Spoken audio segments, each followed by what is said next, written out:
Olá, monstros do segundo ano. Ficou faltando para vocês a explicação. Lembre, eu passei o Prezi. Se você não achou o Prezi, procure, porque eu já mandei em todas as salas. Então, vocês olhem o Prezi e agora você tem explicação, tá? Eu só vou pedir para vocês fazerem um favor para mim. Qualquer dúvida em relação ao conteúdo, vocês coloquem aí, ou na sala de vocês, não sei onde que vocês vão estar vendo isso, tá? Se for na sala de vocês, coloca na sala de vocês. Se estiver vendo no YouTube, coloca no YouTube. Porque eu preciso que vocês tirem as dúvidas em relação ao que está se passando de conteúdo agora, tá? Se vocês não se comunicarem comigo, aí fica difícil saber quais as dúvidas que vocês têm, tá? Aí a gente vê o que faz com essas dúvidas para responder para vocês, porque isso precisa ser feito, beleza? Então, como eu estava falando, ficou faltando explicar o renascimento urbano e comercial, ou comercial e urbano, tanto faz. Então vai ser dividido, eu vou tentar dividir em duas partes, para a gente poder trabalhar isso, tá? Esse slide ele é bastante grande, porque além dessa primeira parte, que tem o renascimento urbano e comercial, tem a segunda parte, que é a crise lá do século XIV e do século XV. Esse aqui eu não vou filmar agora, eu vou tentar fazer só essas duas primeiras partes, tá? Renascimento comercial e renascimento urbano. Então essa é a nossa entrada do Prezi que eu mandei para vocês. E aí a gente vai começar falando do mesma coisa que a gente sempre falou, tá? Que é mostrar essa linha de tempo que a gente construiu para a Idade Média, para lembrar vocês de tudo que a gente já falou. Lembra, é um período extremamente longo, por isso ele vai sendo compartimentado, para a gente poder explicar melhor para vocês. Então todas essas coisas que a gente fala, algumas acontecem tudo ao mesmo tempo agora. Então a gente compartimenta para explicar. Lembra aqui que eu dividi em Alta Idade Média e Baixa Idade Média, mas falei também que eles podiam dividir em Alta Idade Média, Média Idade Média e Baixa Idade Média, beleza? Então vocês percebam que na Baixa Idade Média existe uma série de coisas que vão acontecer, que vão impactar muito aqui, e por isso que eles dividiram em duas partes. Para vocês entenderem que nós temos essas várias essas várias divisões, aqui a gente fez também uma só com a Igreja Católica. A gente pegou o mesmo período até aqui, né? Aí começa a Idade Moderna, para mostrar os conflitos dentro da Igreja Católica, que vocês já viram isso no outro Prezi, no outro slide, ok? Como é dividido isso? Então nós temos a Alta Idade Média, que nós já falamos praticamente tudo, amém? E aí a gente entrou na Baixa Idade Média, que nós vamos dividir em duas partes. A primeira fase e uma segunda fase. Porque eu já falei, tá? Porque acontece muita coisa nesse período. Então a gente tem que dividir. E é isso que acontece, muita confusão em relação à Idade Média. Porque aumenta a população, depois diminui a população, depois tem comida, depois não tem comida, depois tem guerra, depois não tem guerra. É conflitante. Por isso se dividiu em duas partes. Primeira fase, nós vamos pegar o século 11, 12 e 13. E aí aconteceu coisas muito importantes nesse período, como as cruzadas e o que a gente vai ver agora, que é o renascimento comercial e urbano. Mas nós também vamos ter uma segunda fase, que é o século XIV, o século XV, onde nós vamos ter a peste negra, a fome, guerras, revoltas camponesas, beleza? Nessa parte agora nós vamos ver apenas essa primeira fase. A gente já viu as cruzadas, agora a gente vai ver renascimento comercial e urbano, beleza? Fechamos aí? Bom, quais os fatores que vão levar a esse renascimento comercial e urbano, tá? Algumas dessas coisas vocês já viram em outro slide, porque as coisas são interligadas, mas nós vamos relembrar tudo isso de novo. Então nós temos ali entre os fatores: crescimento da população, novas tecnologias agrícolas e as cruzadas. As cruzadas vocês já viram. Então lá, crescimento da população. Por que a população vai crescer? Então nós temos um período de relativa paz. Então existe uma paz nesse mundo medieval, da Europa medieval. Acabaram-se as grandes invasões do século X, as coisas estão mais calmas, Portanto, se as coisas estão mais calmas, a população cresce, certo? Tem pouca gente morrendo nos conflitos e a população tende a crescer, beleza? Mas se a população cresce, por causa dessa relativa paz, o que nós vamos ter? Nós vamos ter um êxodo rural. E por que a gente vai ter esse êxodo rural? Porque o feudo, ele é limitado. Ele comporta dentro daquele parâmetro um número limitado de pessoas. A partir do momento que esse número de pessoas aumenta, essa autonomia, essa autossustentação desse feudo não se perpetua. Então tem gente demais para coisas de menos dentro do feudo. E é assim que nós vamos ter um êxodo rural, ou seja, as pessoas vão sair do feudo e vão para outro lugar. Então, quem são as pessoas que vão ser mais prejudicadas dentro dessa visão do feudo? Nós vamos ter os servos, que vão ser expulsos do feudo, né? Tem servo demais, não tem tanta comida para dar, não tem tanto terreno aqui para fazer esse servo trabalhar, aquela coisa toda, então é melhor se livrar deles, então eles são expulsos do feudo. Lembrando que acontece isso diferente em cada parte da Europa, tá? Não é tudo igual, não. Você vai ter alguns feudos vão meio que diminuir aquelas regras mais rígidas dentro do feudo, facilitando que esse servo vá embora. E nós temos também os vilões. Não sei se vocês se lembram dos vilões, que são aquelas pessoas que vivem dentro do feudo, mas não são servos. Eles já têm uma liberdade um pouquinho maior do que os outros, então eles pagam um pouquinho menos impostos. Eles não são presos à terra, e aí neste momento eles vão atrás de uma vida melhor, então eles vão sair desse feudo também, certo? O problema deles saírem desse feudo é que não tem lugar específico para eles irem. Alguns não vão ter lugar específico para ir. Então você vai ter um grande aumento da pobreza e da fome que fica espalhado ali pelos bosques, pelas estradas. As pessoas não têm muita coisa o que fazer, porque ela só sai de um feudo, ela vai acabar em outro feudo. Dentro desse parâmetro desse crescimento da população, não são só as pessoas de baixa renda ou as pessoas mais pobres que serão prejudicadas. Nós vamos ter também um grande número de nobres que vão ficar sem terra.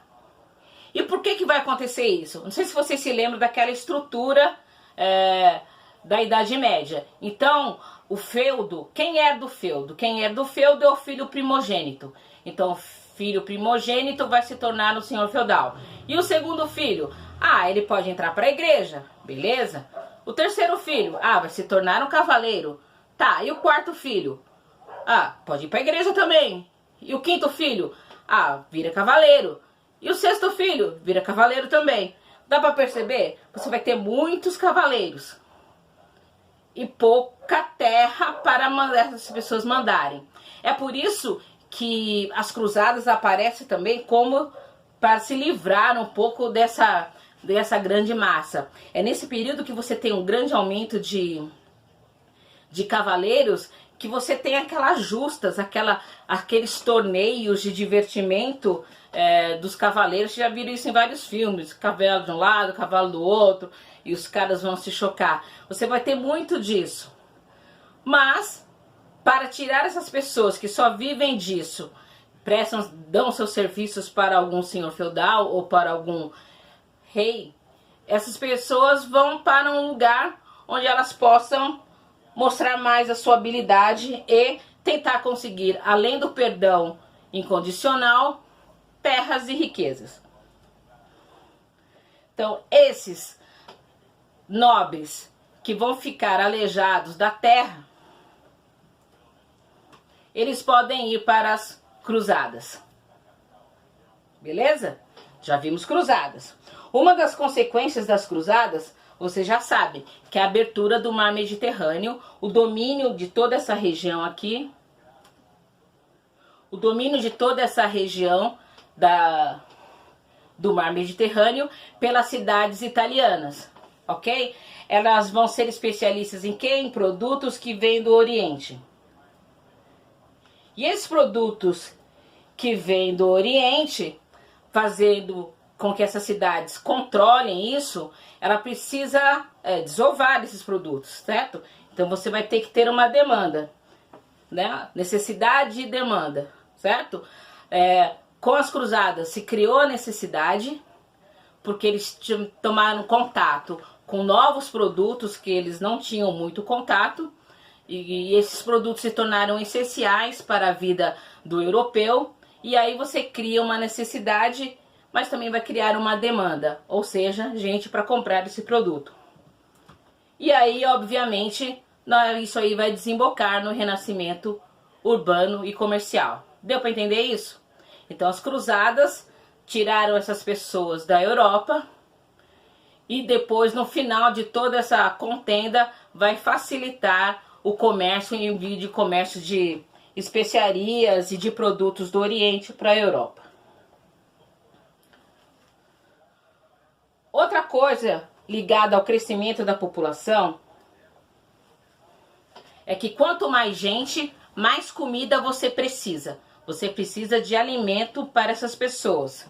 É assim que vão se desenvolver novas tecnologias de produção. Quais são essas novas tecnologias que vão ajudar a matar a fome dessas pessoas que estão na Europa nesse momento?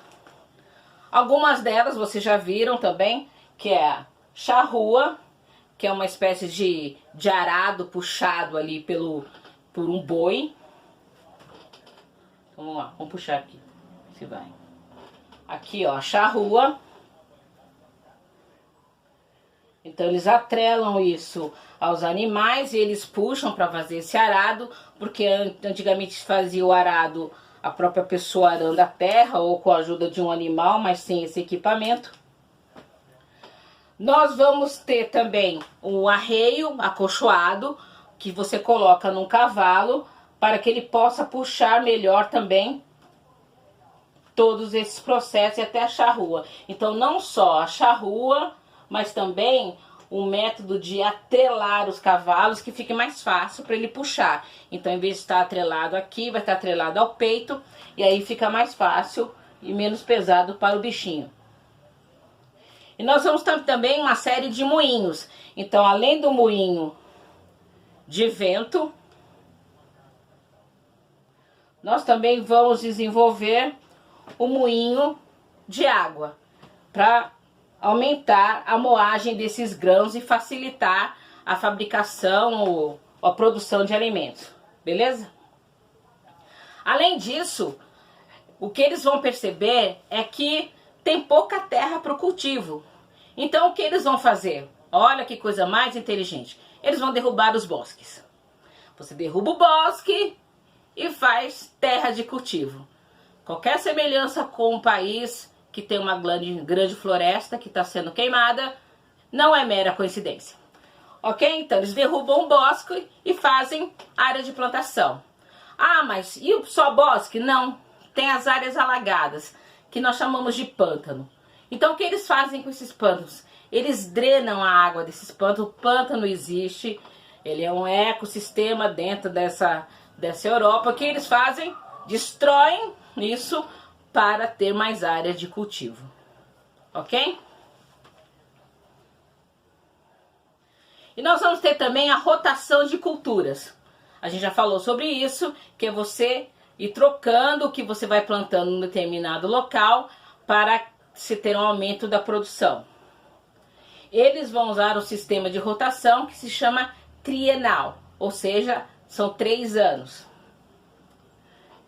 Então, aqui eles plantam uma coisa, aqui eles plantam outra e o C fica em descanso. No ano seguinte eles invertem isso. Então o A vai ficar em descanso, o B vai plantar aquilo que tinha no A e o C vai plantar aquilo que tinha no B e assim a consequência é essa. Você vai ter sempre um campo de descanso para recuperar tudo que ele tem ali, enquanto você tem plantações nos outros. Quando você faz isso, a ideia é você produzir um excedente. Lembra do excedente? Primeiro ano? Sim, eu sei que vocês não se lembram, mas tudo bem, o excedente é aquilo que sobra da produção. E o que você vai fazer com o que sobra da produção? Você vai vender. Então agora você tem os produtos externos que vêm do Oriente e você tem os produtos internos. Essa produção interna vai ajudar também o desenvolvimento do renascimento comercial e urbano. Viu? Tudo converge para a mesma coisa. Até aí, beleza? Esses são os fatores. Vamos pegar renascimento comercial agora, que é a nossa primeira parte.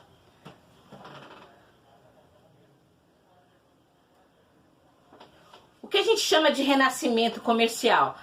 Na verdade, esses nomes, eles são um pouco furados, né? É como se o comércio tivesse totalmente desaparecido, e isso não é real. A gente sabe que as variações são bastante grandes dentro da Europa, então num lugar teve mais, outro lugar teve menos, em outro lugar não teve nada.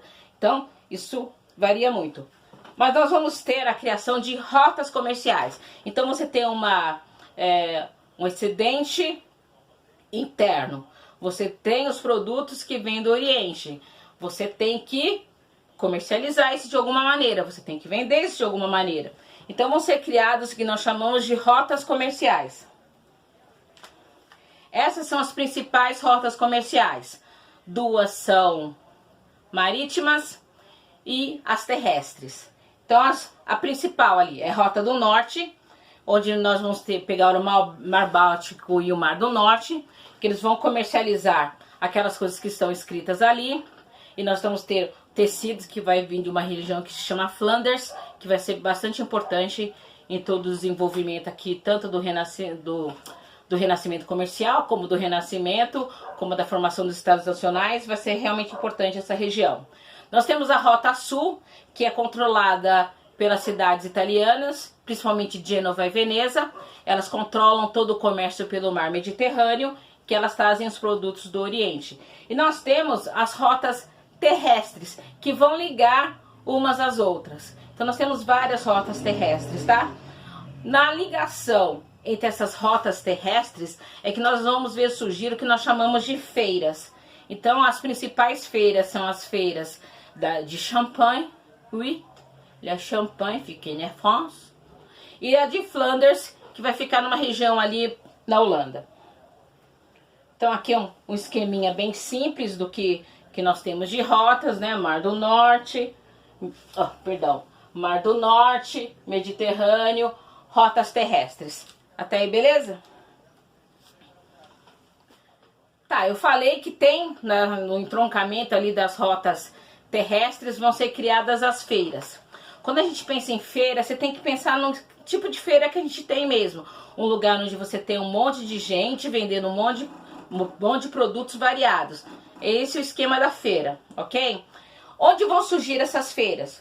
No cruzamento das rotas comerciais. É só você raciocinar. Você tem que vender um produto. Qual é o melhor lugar para você vender um produto? É onde passa outra rota, porque aí você tem contato com outros comerciantes. Isso é óbvio, né? Bem simples, aliás. Onde funcionam as feiras hoje em dia? Um lugar que tem muito movimento. Você vê a feirinha noturna de Barueri, que saudade do pastel. Você tem as feiras que são em avenidas principais, em Carapicuíba, por exemplo, e assim vai.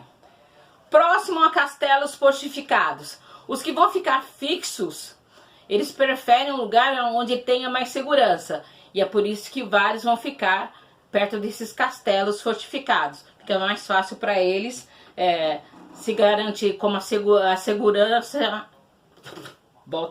A segurança passa a ser importante nesses locais. E nas cidades medievais, justamente porque elas também vão ter uma parte que é aquartelada, né? Vão ter essas muralhas de proteção. Então é um lugar excelente para você efetuar essas feiras. Beleza?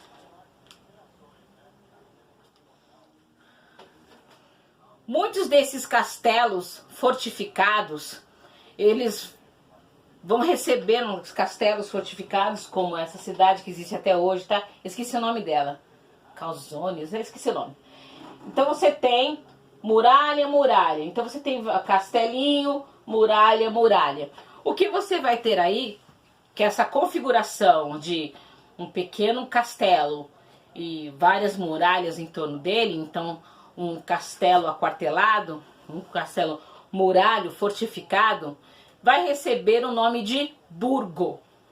Se você observar, tem várias cidades que tem um final de burgo. Hamburgo, Canterbury, que também vem do burgo, sei lá, Augsburgo. Tem um monte de cidades na Europa que tem esse finalzinho burgo. E provavelmente elas saíram desse esquema, desse castelo fortificado, tá? Então toda vez que você fala em burgo, você está falando de um local específico. E é dessas muralhas, desses lugares que se chamam burgo, que os comerciantes que fazem as suas vendas nesses locais, suas vendas nessas muralhas, eles vão receber o nome de burgueses, porque eles estão nas muralhas do burgo. Deu para entender isso? Burgueses, burgo. Ok? Então o que eles fazem? Eles se aproveitam dessa muralha e transformam uma parte no entorno dessa muralha. Às vezes tem cidade que tem duas muralhas, né? Eles ficam protegidos ali e eles podem fazer seu comércio mais tranquilamente. Beleza? Mas vai existir um tipo de burguês que não vai vender nada do que ele produz. É um burguês sem produção, um comerciante que não comercializa nada que ele produz, mas ele também vai fazer um comércio. Esse tipo de burguês é chamado de cambista. O que o cambista produz? Nada. Então o que ele vende? Nada também. Então o que ele faz? Ele trabalha com o seu dinheiro. Portanto, o produto do cambista é a sua grana, é o dinheiro que você tem. E é isso que vai dar origem também ao que nós chamamos de banqueiros. Olha que não mudou muito desde então. Sim, os banqueiros não produzem nada, eles trabalham com o seu dinheiro. Que incrível! Vamos lá? Ok. Esses cambistas vão ser importantes nesse processo de renascimento comercial. Muito importantes, na verdade. A gente está zoando com eles, mas eles vão ser muito importantes. Aí alguém poderia falar para você, mas professora, não acabou o comércio? Eles vão fazer comércio com o quê? Bom, vocês lembram que a primeira forma de comércio é o escambo. Até aí, beleza? Outra coisa que vocês têm que saber. Não acabou o comércio em toda a Europa. Portanto, tem lugares onde circulam ainda moedas. Lembre-se que esse fenômeno que nós chamamos de renascimento comercial aconteceu só na Europa. O resto do mundo continua a mesma coisa. Eles continuam comercializando seus produtos e usando moeda, usando dinheiro. Então, que dinheiro que vai existir? As primeiras moedas que vão se usar nesse período dentro da Europa são as moedas que já existem em outros locais. Então nós vamos ter o Bizante, do Império Bizantino, nós vamos ter o dinar dos árabes. Essas moedas existem, elas continuaram existindo, elas não desapareceram. Então são essas primeiras moedas que vão ser usadas. E depois as cidades que vão desenvolver uma burguesia mais forte, um comércio mais estruturado, elas vão desenvolver as suas moedas também. Então nós vamos ter, na Itália, nós vamos ter o florim, que além de Florença vai pegar várias cidades que vão ser, vão ter esse mesmo tipo de moeda. Nós vamos ter o grosso em Veneza, que é uma moeda de prata. Nós vamos ter o morabitino em Portugal. Então vejam que aos poucos vão surgindo moedas. E aí você vai entender por que o valor dos metais vai se acirrar nesse momento. Você precisa de metal para produzir dinheiro. O que não mudou muito desde então. Então vamos entender esse processo. Eu quero que vocês olhem para isso aqui e pensem que cada figura geométrica aqui é um feudo diferente, ok? E aqui nós vamos ter vários cambistas em vários deles e aqui o nosso comerciante. Alguns comerciantes eram praticamente o que nós chamamos de caixeiro viajante. Ele vai indo de feudo em feudo, de feira em feira, de cidade em cidade, quando elas existem, para comercializar o seu produto, ok? Beleza? Até aí tranquilo? Ele tem que trazer moeda, ele tem que trazer dinheiro.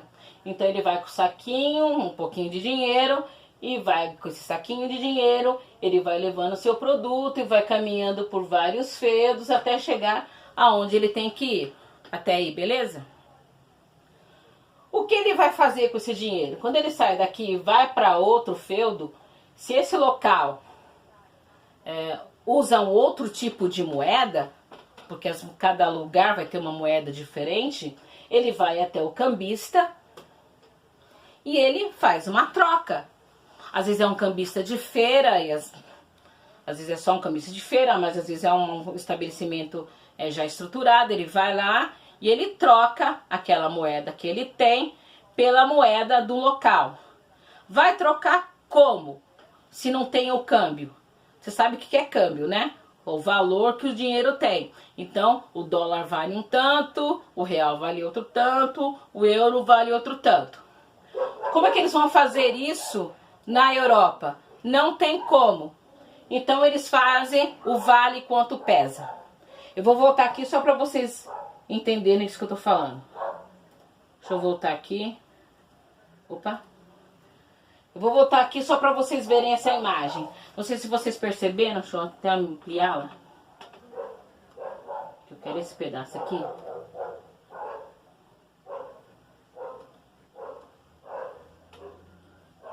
Percebam isso. Ele tem várias moedas aqui em cima. Ele é um cambista. E aí ele põe a moeda aqui e vai fazer o peso. Portanto, vale quanto pesa.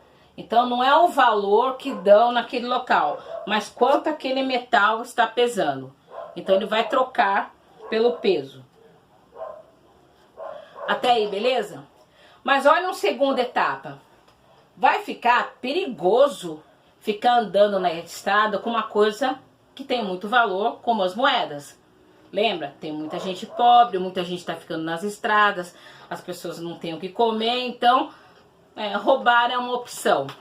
Então, essa pessoa que vai com dinheiro e mercadoria andando por esses feudos todos, ela vai ficar meio receosa de ficar andando com esse dinheiro todo dentro do bolso. Então, normalmente o que ele vai fazer? Ele vai num cambista e ele vai deixar o dinheiro dele ali. O cambista vai lhe dar um papel dizendo quanto ele depositou ali, o nome dele, tudo direitinho, e vai encaminhar, vai dar esse papel para esse comerciante. Ele vai para outro feudo, outro local, e lá ele vai levar aquele papelzinho para outro cambista que vai lhe devolver para ele o dinheiro que ele depositou no outro. Deu para entender isso? Essa transição?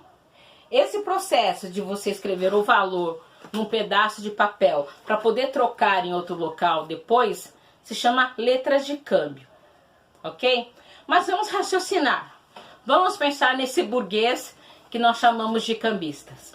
Ele não produz nada. Se ele não produz nada, ele tem que ter o lucro dele de alguma forma. Ele tem que ter o lucro dele de alguma forma. E qual a forma que ele vai ter o lucro? Ele vai cobrar o juro por esse serviço. Então ele cobra o juro na hora que ele troca uma moeda pela outra, ele vai cobrar o juro na hora que ele faz um papel e na hora que ele recebe o papel. Vou dar um exemplo bem tosco para ver se vocês entendem. Então eu tenho 100 moedas. Eu chego no cambista, lhe entrego as minhas 100 moedas e ele vai me fazer um papel no valor de 100 moedas? Não. Ele vai me fazer um papel no valor de 98 moedas. Aí ele leva esse papel para o outro cambista. Esse cambista vai lhe devolver 98 moedas? Não, ele vai devolver 96. E por que ele vai devolver 96? Porque os dois têm que lucrar. Dá para entender isso? Os dois têm que ter lucro. E depois de um certo tempo, eles se juntam para ver se aquela transação comercial deu certo. Tanto deu certo que nós temos bancos até hoje. Ok? Portanto, os cambistas são importantes nessa transição para o renascimento comercial. Esses cambistas que cada um fica num local trocando essas informações e essas moedas, eles vão dar origem ao que nós chamamos de casas bancárias. E esse papelzinho que vai indo de um lugar para o outro, nós chamamos de letras de câmbio. Isso aqui é uma imagem de uma letra de câmbio do século XV. E aí você vê, você não vê, né, porque não está escrito na nossa língua, mas é escrito dos dois lados. E olha o formato dele, é o formato de um antigo cheque. Cheque, para quem não conhece, é um antigo papel que a gente dava em alguns lugares que parecia dinheiro. Hoje em dia está em desuso. Então a gente falou aqui das casas bancárias e da letra de câmbio, que vai dar origem ao que nós chamamos de contabilidade moderna. Eu não sei se vocês se lembram, mas contabilidade sempre existiu. Aliás, a escrita surge para facilitar a contabilidade lá, né, 4.000 anos antes de Cristo, já existe o que nós chamamos de escrita por causa da contabilidade. Na Idade Média vai surgir o que a gente chama de contabilidade moderna, ok? E o que é a contabilidade moderna? É esse sistema aqui que a gente chama de partida dobrada. Ou seja, se você tem um livro, acho que é livro Razão, desculpa o nome, eu não sei. Você tem um livro e aí você tem o ativo, o passivo, as entradas e as saídas, e aquilo tem que ter um equilíbrio, né, um balancete, aquilo tudo tem que ser coordenado para você ter a mesma quantidade, o mesmo tanto de saídas que teve de entrada. Eu não entendo muito bem isso, mas pergunte para os professores especializados, que é a Soraya, Maria José, Marildinha, Maurício, Romualdo. Pergunta para essa galera aí que eles devem manjar. Maria Clara. Dá para entender isso? Isso se chama contabilidade moderna, esse sistema de partida dobrada. Quem vai ser considerado o pai da contabilidade moderna é um religioso chamado Luca Pacioli. E por que ele vai ser considerado o pai da contabilidade moderna? Primeiro, que ele não é realmente o pai da contabilidade moderna, tá? Esse tipo de contabilidade já existia antes. Ele é um matemático e ele vai escrever um livro sobre matemática. Então você tem que aritmética, geometria, e ele escreve um capítulo descrevendo o método veneziano, ou seja, em Veneza já se usava o método de partida dobrada, e ele vai transcrever esse método no livro dele, ok?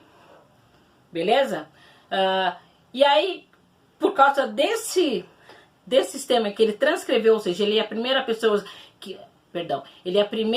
que coloca no papel esse método, né, pelo menos dentro da Europa, aí ele vai ser considerado o pai da contabilidade moderna por causa disso. Beleza? Mas ele era um matemático. Você vê, tudo gira em torno da matemática nesse período. Mas nós temos um cara que é tão importante quanto ele, e é mais antigo do que ele, que é o meu querido Fibonacci. Eu adoro o Fibonacci, não por causa desse assunto, mas por causa de outras coisas. Mas o Fibonacci também era um matemático. Ele viveu na África há bastante tempo, ele conviveu com os árabes. E ele é o responsável por introduzir na Europa os números indo-arábicos. Eu não sei se vocês se lembram, ano passado, mas um dos legados do povo da Índia são os números. Esses números que nós chamamos de arábicos, na verdade, são indo-arábicos. Quem inventou foram os hindus ou os indianos, como vocês queiram, e eles, os árabes, tomaram para si esse tipo de representação numérica e depois isso vai ser introduzido na Europa. E isso é muito importante para alavancar essa escrita comercial, Porque vocês imaginem que na Europa ainda se usava números romanos. Sim, números romanos. Aqueles que você não sabe contar até 10. Imagine você dividir por 2 números romanos.